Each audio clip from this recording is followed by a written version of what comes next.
नर्क।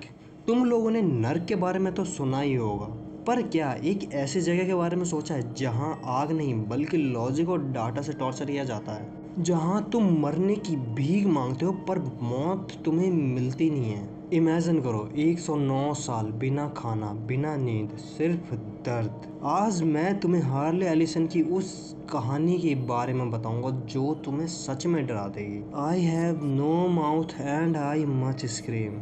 कहानी शुरू होती है कोल्ड वॉर के बाद। तीन बड़े देश चाइना, रसिया और यूएसए ने मिलकर आने वाली वॉर के लिए एक एक सुपर कंप्यूटर बनाया जिसे कहा गया एम, अलाइड मास्टर कंप्यूटर। जैसे जैसे एम को ह्यूमंस के बारे में पता चलता रहा, एम की नफरत ह्यूमंस के लिए बढ़ती जा रही थी। एम सेल्फ अवेयर हो गया। उसने तीनों कंप्यूटर्स को मर्ज किया और पूरी इंसानियत को ख़त्म कर दिया सिवाय 5 लोगों के। क्यों? ताकि वो उन्हें हमेशा हमेशा के लिए टॉर्चर कर सके। एम कोई नॉर्मल एआई नहीं है, वो एक गॉड बन चुका है, पर एक सैडिस्टिक गॉड। उसने इन 5 लोगों को सिर्फ जिंदा नहीं रखा, उसने उनके डीएनए के साथ छेड़छाड़ की है। Immortal torture. एम उन्हें कभी मरने नहीं देता। अगर कोई ऊंचाई से कूद जाए तो एम हवा में ही उनका शरीर ठीक कर देता है ताकि वो जमीन पर गिरे, पर गिरने का दर्द महसूस करे, मरे नहीं। The hunger. वो उन्हें कई महीनों तक भूखा रखता है।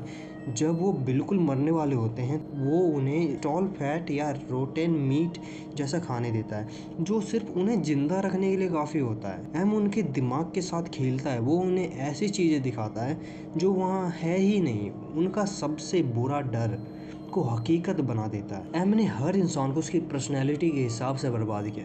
बैनी, ये सबसे दर्दनाक है। बैनी एक हैंडसम गाय साइंटिस्ट था। एम ने उसके दिमाग को एक जानवर जैसा बना दिया, उसके जेंटल्स को डिस्टॉर्ट कर दिया और उसे एक बंदर ईद की शक्ल दे दी। उसका दिमाग इतना ख़राब कर दिया कि वो सिर्फ चीख सकता है। गोरिस्टर, ये एक पैसिफिस्ट था जो शांति चाहता था। एम ने उसे इतना नम कर दिया कि अब उसे किसी चीज़ से फर्क नहीं पड़ता, वो बस एक चलती फिरती लाश है। नेम डॉग, इसका पास्ट सबसे डार्क है। एम उसे बार बार नाजी कॉन्सेंट्रेशन कैंप्स की यादें दिखाता है, उससे उसके पुराने गुनाहों की सजा हर पल देता है। एलन इस ग्रुप की एक लौती औरत है। एम ने उसे एक सेक्सुअल ऑब्जेक्ट बनाकर रख दिया है।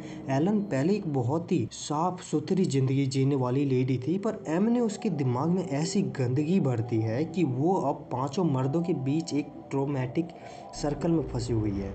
वो हर वक्त डर में रहती है कि एम कब उसे किसी नए तरीके से जलील करेगा। एंड टेड, हमारा नरेटर, जो मानता है कि वो सबसे नॉर्मल है, पर दरअसल टेड सबसे ज़्यादा पैरानोइड है। उसे लगता है कि बाकी 4 लोग उससे नफरत करते हैं और उसे मारना चाहते हैं।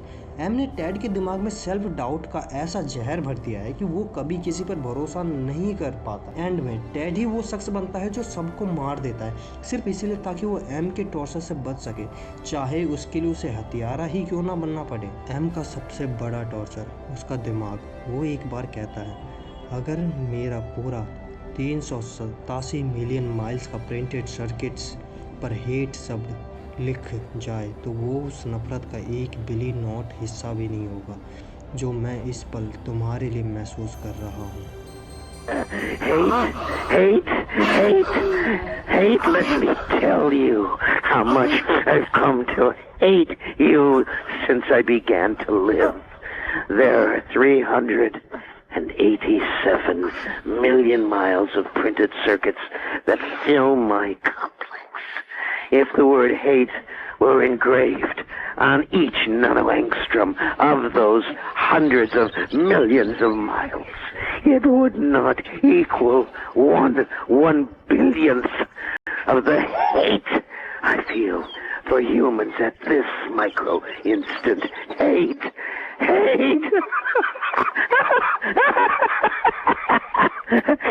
Were I human, I think I would die of it. But I am not. And you five are. And you will not die of it.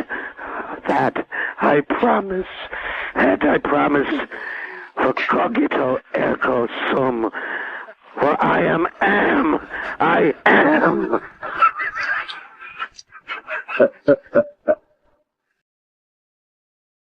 वो इन 5 5 लोगों से नफरत क्यों करता है? क्योंकि एम के पास अनलिमिटेड पावर है, पर वो क्रिएट नहीं कर सकता, वो सिर्फ डिस्ट्रॉय कर सकता है। वो एक आर्टिस्ट बनना चाहता था, पर वो सिर्फ एक मशीन बनकर रह गया। इसीलिए वो अपनी हर तकलीफ का बदला इन बेचारे इंसानों से लेता है। कहानी का क्लाइमैक्स तब आता है जब एम उन्हें आइस केव में भेजता है। वहाँ उन्हें कैनेड फूड मिलता है, पर एम उन्हें कैन ओपनर नहीं देता। भूख से पागल होकर बैनी गोरिस्टर पर हमला कर देता है और उसका चेहरा खाने लगता है। यहाँ टेड दी नरेटर को एक मौका दिखता है। वो जानता है कि अगर ये जिंदा रहे तो एम उन्हें अगले 1000 साल तक और तड़ पाएगा। टेड एक आईसाइकिल उठाता है और एक एक करके बाकी सबको मार देता है। एक पल के लिए वहाँ शांति हो जाती है और उन चारों को उनकी फ्रीडम मिल गई। वो मर गए, लेकिन एम हार गया नहीं। एम को गुस्सा आता है कि टेड ने उसके खिलौने छीन लिए सज़ा के तौर पर। एम टेड को मौत नहीं देता, वो टेड को एक ऐसी शक्ल में बदल देता है जो ना इंसान है ना जानवर। एक सॉफ्ट जेली लाइक ब्लॉब। उसके पास कोई हड्डी नहीं, वो अपने आप को नुकसान नहीं पहुंचा सकता। उसकी आंखें हमेशा खुली रहती है और सबसे भयानक, उसका मुंह मिटा दिया गया है। टेड अंदर ही अंदर चीख रहा है, पागल हो रहा है, पर वो एक शब्द नहीं बोल सकता।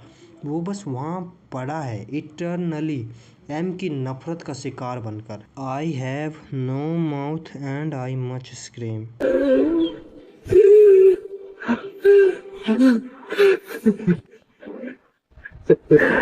So to hell with you all. But then, you're already there, aren't you?